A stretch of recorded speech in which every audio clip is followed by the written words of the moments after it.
चलिए हम लोग क्वाड्रेटिक इक्वेशन पढ़ना शुरू करते हैं, ठीक है ना। तो देखिए क्वाड्रेटिक इक्वेशन का जो फॉर्म होता है, सबसे पहले ये जरूरी है कि हम लोग linear equation in one variable पढ़ चुके हैं, linear equation in two variable पढ़ चुके हैं। अब linear equation in quadratic equation पढ़ेंगे, जिसमें कि जिसका फॉर्म होता है ax² plus bx plus c equal to 0, जिसमें ये बहुत जरूरी है a हमारा a is not equal to 0। इसका मतलब ये है, ध्यान से समझिएगा, इसका मतलब ये है a is not equal to 0, मतलब ये टर्म हमारा 0 नहीं होना चाहिए, ये a 0 नहीं होना चाहिए और ये गायब नहीं होना चाहिए।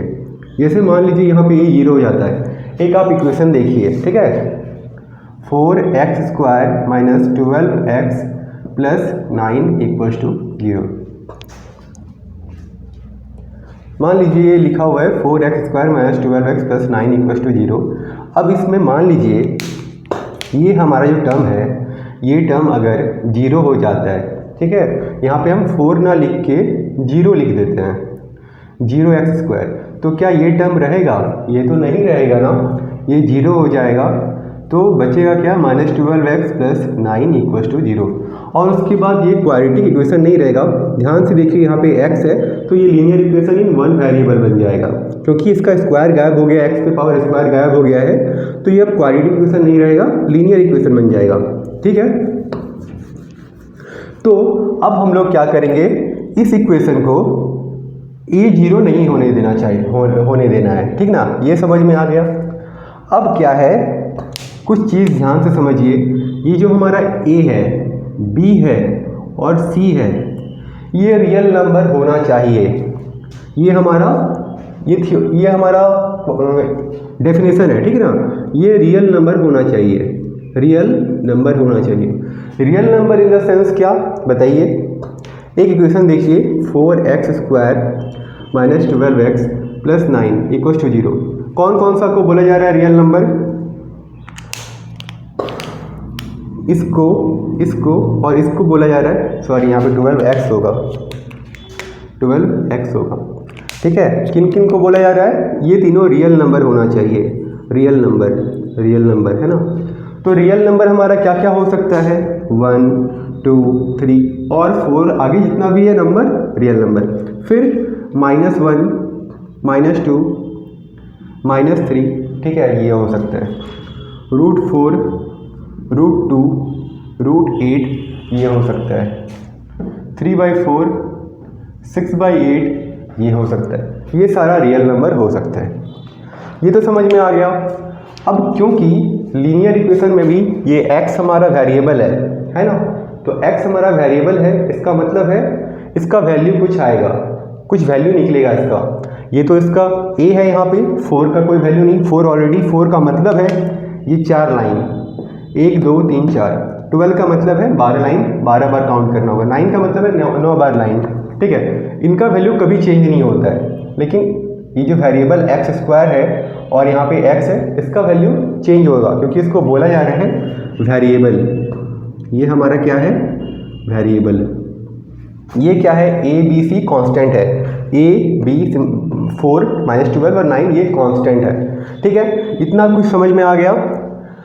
अब क्या करना है, ये डेफिनेशन दिया हुआ है, वो ध्यान से एक बार आप लोग पढ़ लीजिए। Quadratic equation in the variable x, ये क्वाड्रेटिक इक्वेशन है, वेरिएबल क्या है, x is an equation of the form, कौन सा फॉर्म में है वो, ax² plus bx plus c equal to 0। देखिए तो लिखा हुआ है ax plus bx plus c, ये आपको डॉक्टर RS अग्रवाल बुक में मिल जाएगा।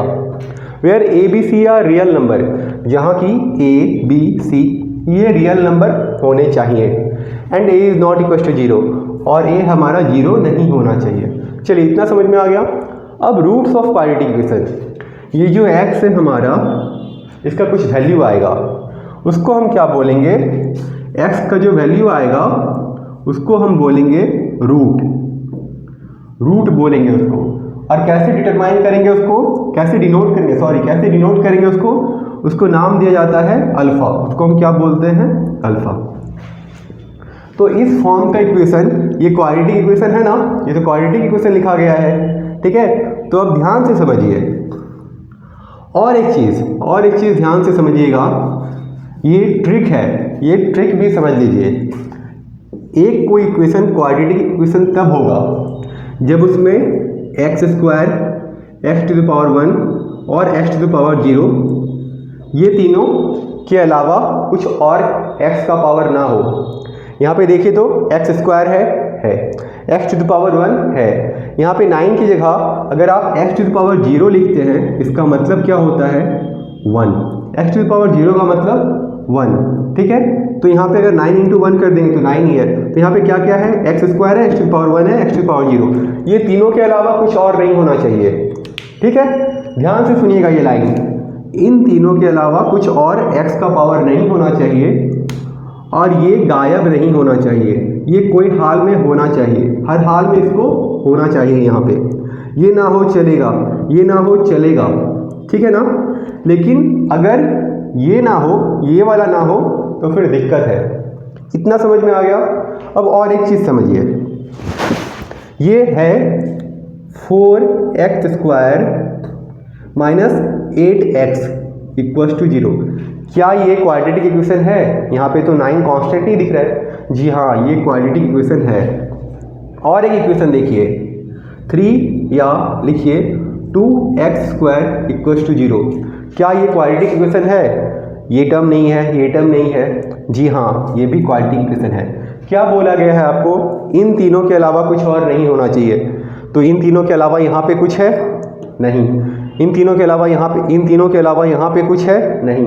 इन तीनों के अलावा यहाँ पे कुछ है? नहीं। ये वाला होना ही चाहिए ना, इसमें भी है, इसमें भी है, इसमें भी है। समझ में आ गया? ये है क्वाड्रेटिक इक्वेशन का कंसेप्ट। ये है, इसको फैक्टराइज करके भी दिखाया जाएगा। ये जो सॉल्व करेंगे तो हम लोग कैसे सॉल्व करते हैं क्वाड्रेटिक इक्वेशन को, उसका वैल्यू कैसे निकालते हैं, रूट कैसे निकालते हैं, वो भी समझेंगे। इतना समझ लिए, ठीक है। अब ये देखिए रूट्स ऑफ क्वाड्रेटिक इक्वेशन, ये क्या लिखा है, अ रियल नंबर अल्फा। हम आपको बता चुके हैं ना कि ये जो रूट निकलेगा, इसका जो रूट निकलेगा उसको क्या बोला जाता है? अल्फा बोला जाता है। उसको क्या हम बोलते हैं?